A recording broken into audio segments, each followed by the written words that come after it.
Hi, I'm Kathy for Room, and this is Navigation Basics Tutorial, Part 2. From the center bottom, you'll see your microphone and your camera. Next to it, you'll see the screen share function where you can share your entire screen, window, or a certain tab. At the bottom right, you'll find our chat box where you can react to a message, tag someone in the meeting, or attach any kind of file. Next to the chat, we have the participants box where you can find the names of everyone in the call and a way to invite others. And if you click on more, we have our manual, our full screen option, the participants list, reporting a problem, and device settings. Now, there's a quick way to access full screen.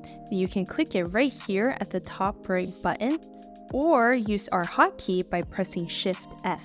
You can also quickly the manual by pressing the hotkey T on your keyboard.